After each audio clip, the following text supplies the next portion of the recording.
I start all of my estimates remotely. So I rely on homeowners to provide measurements and photographs and give you a description of what they're looking for in terms of the project. The estimates are only as accurate as the information that I'm given. And in terms of my ability to extract enough information to provide something fairly accurate, this is going on 16 years that I've been estimating projects professionally.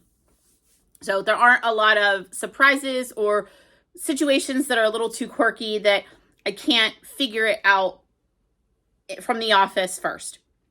And I like to do that because it sets expectations.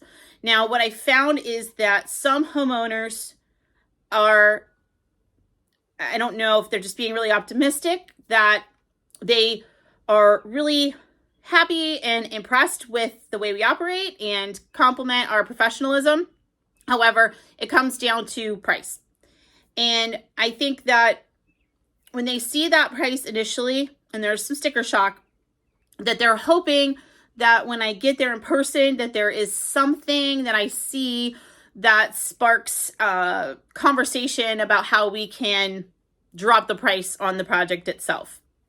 And what generally happens is that the price will hold true because I've been given accurate information, and what I'm seeing in person reflects what I was, the impression that I got from the remote estimate. And then there are other folks, then there are the times where I'm not given the full scope or things change between the remote estimate and my site visit. And then people are left scratching their head about why that has increased. So here is a story about a recent estimate that went through this process. So I provided an estimate remotely for a homeowner. He has retaining walls in the front of his property and then a retaining wall in the back of his property. And so I priced them out as two separate projects. The front was about $25,000 and the back was about $21,000. And that was taking and removing what's existing and replacing it with just a new block because the wood was rotting away. He decided at that point that he wanted me to come and do a site visit, and he had been getting prices all over the place. And that's pretty typical. You talk to 4 or 5 contractors, they're going to be up and down and everywhere in between. That's a conversation for another video, but the project in the front, he had increased the scope. So just for the sake of understanding, what originally was about 200 square feet of wall face, he had now increased the scope to about 400 square feet of wall face. And now we needed an engineer because the one part of one wall was going to be over 4 feet. We were going to need permits to go with that, the engineer drawing itself, and his gas line, because of the excavation and reinforcement for that tall piece. I mean, one part of the wall was going to be about 8 feet tall, down to 5 feet. We needed to reroute his gas line. So all of these costs were starting to add up. Now, he shaved a few square feet here and one little section here, but it wasn't enough to offset the drastic increase in square footage and scope.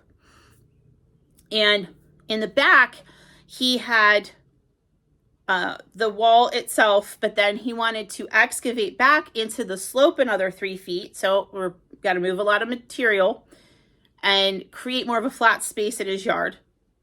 And the wall itself would not have been more square footage, but we just added tens of tons of material, probably at least 2 triaxles of material that needed to be moved out of the project. And this is assuming we could get a full-size excavator in there from the neighbor's property to do it. So if there wasn't machine access, it would have gone up even more. So, in total, it was probably a $40,000 to $45,000 project if we include both parts. And when I was on site, and we looked at the front and agreed on a revised scope, he posed the question. His original budget was $15,000. And then I set the expectation about what the price would be to do this particular scope. And now we increased it. And he said, so do you think that we could stay around 32,000? And I said, off the top of my head, the front only, I think we could do that price. That doesn't include the back. So already his number was probably 10,000 lower than what I had set up for the whole project.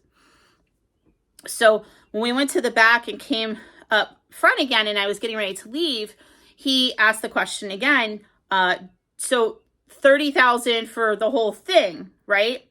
And I said, no, that's for the front only.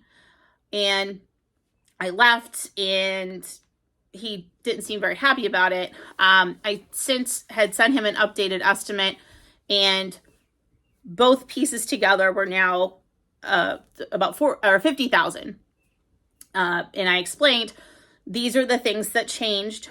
This is, we doubled the square footage in the front, re-involving an engineer, a permit, moving your gas line. So for all of these reasons, and we're excavating a lot more in the back, the price has gone up. And he just was very, very short. He didn't have any questions. I followed up since then, and he's just not doing the project. I mean, maybe he picked someone else, but my aim with estimates, with a remote estimate, I'm setting the expectation, and I don't want to waste anyone's time if they have a belief that something might cost $3,000 and it's really a $30,000 project. And I've had that happen, that I'm not wasting their time. Why set up and go through all of this for unmet expectations that we're not going to be on the same page? So the price will remain pretty similar if I know my numbers and I'm doing my job properly, or it may go up just because we've increased scope, or because somebody didn't give me all the information I needed to make it as accurate as possible.